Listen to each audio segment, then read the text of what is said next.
Vede, não desprezeis a qualquer destes pequeninos, porque eu vos afirmo que os seus anjos nos céus veem incessantemente a face do meu Pai Celeste.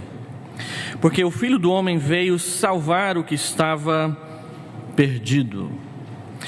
Irmãos, esse texto foi utilizado durante muitos séculos e ainda continua sendo utilizado como a base da doutrina do anjo da guarda.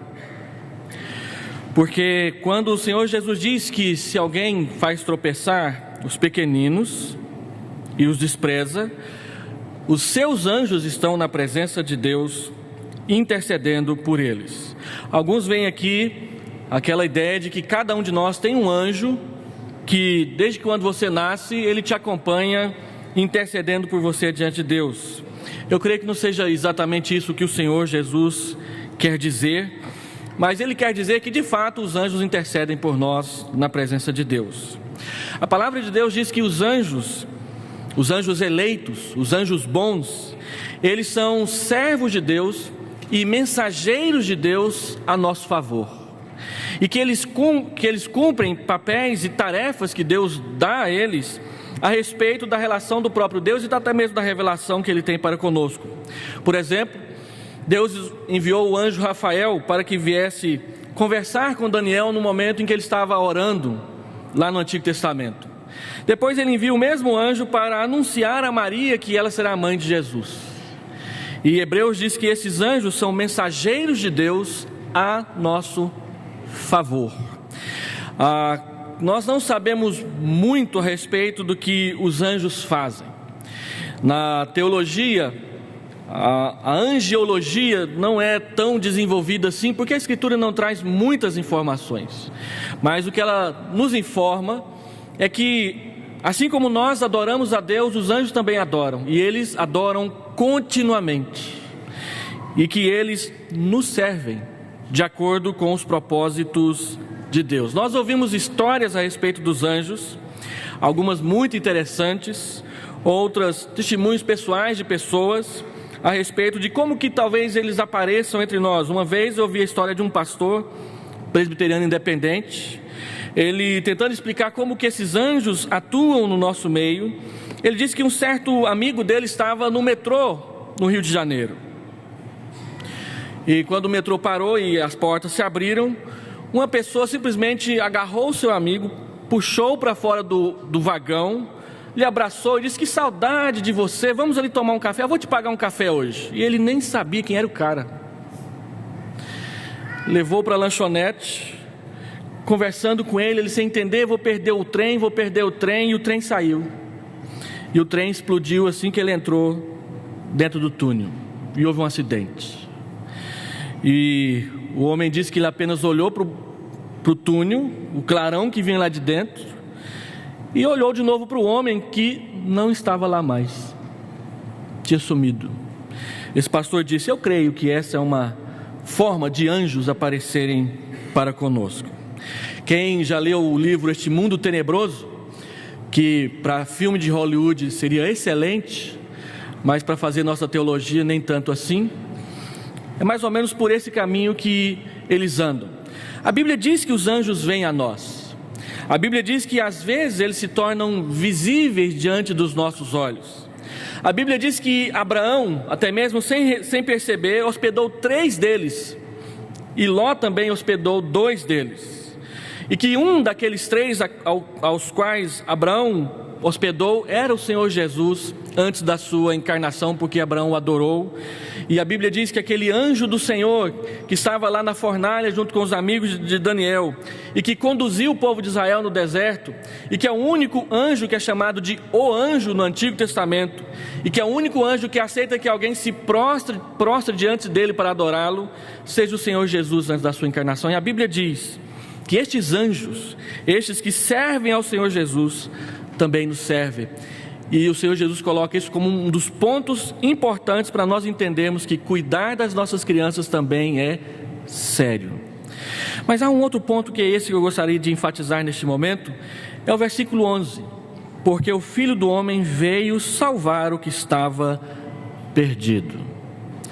A palavra do Senhor Deus, ela é muito clara quando diz que todos nós, sem exceção, somos pecadores, inclusive as nossas crianças. Tem pai que parece que não entende isso. Tem mãe que parece que demora muitos séculos para entender isso. O seu filho é pecador, ele erra, ele nasceu perdido. É lindo, é bonitinho, quando ele dá aquelas gargalhadas, não tem coisa mais maravilhosa para a gente ver.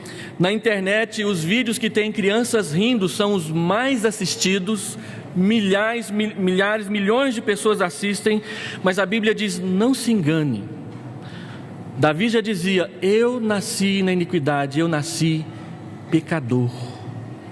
Nossas crianças são pecadoras, elas precisam do Senhor Jesus tanto como nós. Eu fui criado num ambiente do catolicismo romano. Quando comecei a estudar em 1975, com 7 anos de idade, eu estava dentro daquela doutrina que dizia que as crianças não pecam. E eu me lembro quando, numa aula de ensino religioso, na 2ª série, em 1976, a nossa professora disse que as crianças não pecam até os 7 anos de idade. E foi a primeira vez que eu me senti pecador, porque eu tinha acabado de fazer 8. Foi o dia que eu decorei João 3,16. Foi nesse dia que esse versículo foi apresentado para mim. Crianças não pecam, elas são tão lindas, mas elas pecam. Basta você ser professor na nossa escola dominical 5 minutos para você ver o tanto que elas são pecadoras. Elas pecam. Criança mente, criança trapaceia, criança engana, criança dissimula e chora muito para poder ganhar presente. A palavra de Deus diz que o Senhor Jesus veio salvar o pecador e as nossas crianças estão incluídas nesse processo. A palavra de Deus diz que o Senhor Jesus nasceu como uma criança, viveu como uma criança, cresceu como uma criança, e a Bíblia diz que em toda a sua vida ele foi puro, porque ele viveu para obedecer e cumprir a lei em todos os estágios da vida humana, a fim de resgatar-nos dela. Se as crianças são pecadoras, então elas precisam do Evangelho tanto quanto nós.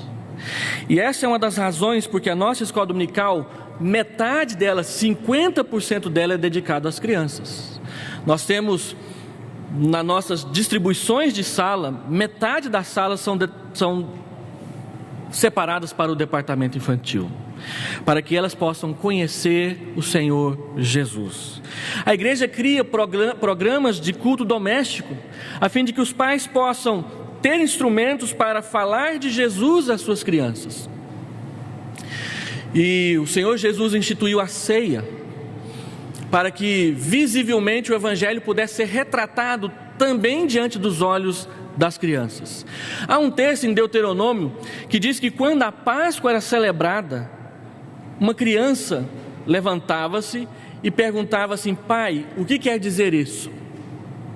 E então o pai começava um discurso: Arameu andou errante pelo deserto, e Deus andou com ele, e explica toda a Páscoa e tudo o que aconteceu, para que a redenção, a salvação de Deus fosse inculcada no coração das crianças. Quando nós celebramos a ceia, e não gostamos muito que as crianças estejam separadas de nós nesse momento, e as crianças começam a puxar a nossa calça, o vestido da mãe, falar assim: mãe, por que eu não posso comer dessa rosca aí? Você vai explicar por que ela não pode, nesse momento, e partindo daí, falar de Jesus para ela. Algumas pessoas ficam preocupadas com a celebração da ceia num culto onde tem muitos visitantes. Mas a palavra de Deus diz: todas as vezes que comerdes esse pão e beberdes o cálice, anunciais a morte do Senhor até que Ele venha. A ceia, de certa forma, ela nos obriga a evangelizar, porque nós vamos falar de Jesus, nós vamos dizer o que Ele fez por nós, e vamos dizer como que nós o conhecemos e como Ele se deixou conhecer por nós, e isso diante dos olhos das nossas crianças. para que elas possam crescer no caminho do Senhor, para que elas possam aprender a verdade de Deus e a revelação de que o homem é pecador, e enquanto o homem não se arrepender dos seus pecados, entregar sua vida para Jesus, ele está perdido. O fato de nós trazermos as nossas crianças à igreja não resolve esse problema. Nós precisamos falar de Jesus com elas. Nós precisamos abrir a Bíblia com elas e para elas. Nós precisamos nos certificar de que elas estão aprendendo a ler as Escrituras por elas mesmas. Porque quando nós formos chamados à presença de Deus, é muito mais provável que elas ficarão do que nós para falar de Jesus na próxima geração. O comum é que os idosos sejam chamados à presença de Deus primeiro. É muito triste quando um pai tem que enterrar o seu filho. É claro que quando um filho enterra o seu pai também é muito triste, mas é muito mais triste quando um pai com os cabelos brancos sepulta o seu filho primeiro, porque não haverá uma próxima geração daquele clã. Esse é o entendimento bíblico. Por isso, nós precisamos nos esforçar zelosamente para que as nossas crianças, não somente aqui na igreja, mas nos nossos lares, conheçam o Senhor Jesus. Porque assim como é possível um adulto se afastar do Evangelho, é possível sim uma criança que aprendeu tudo na escola dominical também se afastar do Evangelho. É possível. E nós batizamos crianças não para que elas sejam salvas no batismo, mas para que seja claro de que elas fazem parte do povo de Deus, assim como nós fazemos. As crianças da igreja, aquelas que são batizadas, são membros da igreja. Quando nós apresentamos a estatística do crescimento ou decrescimento da igreja no final do ano ao presbitério, nós temos os membros comungantes e os membros não comungantes. A igreja presbiteriana é das poucas igrejas em que as crianças são levadas em conta no que diz respeito às bênçãos de Deus. E isso é espiritual. Elas fazem parte do corpo de Cristo, porque no Novo Testamento o batismo significa tudo aquilo que a circuncisão significava no Antigo Testamento. E a circuncisão era o sinal e era o selo de que aquele israelita fazia parte do povo de Deus. O batismo com água aplicado a uma criança é sinal e selo de que as crianças fazem parte do povo de Deus. E este é um ensinamento, irmãos, que a igreja nunca pode deixar de lado, de que nossas crianças são pecadoras, mas de que a salvação também é oferecida a elas. E uma criança muito pequenininha pode sim entender o Evangelho, se ele for explicado apropriadamente para ela, e entregar sua vida para Jesus. E eu me lembro de uma criança que para mim foi um pai espiritual, e eu termino essa pequena mensagem dando testemunho. O nome dele era Timóteo Titicombe. Já contei aqui deste púlpito a história desse irmão algumas vezes. Quando eu conheci Timóteo, eu tinha 13 anos de idade e ele tinha 7. Eu o vi na porta da igreja 2 ou 3 vezes. Ele era filho de um missionário de Ato Socorro. E houve um retiro da Liga Juvenil da igreja. E havia conselheiros e eles colocaram aquelas boias de caminhão, 4 crianças em cima de cada uma, para ficar ali boiando no riozinho.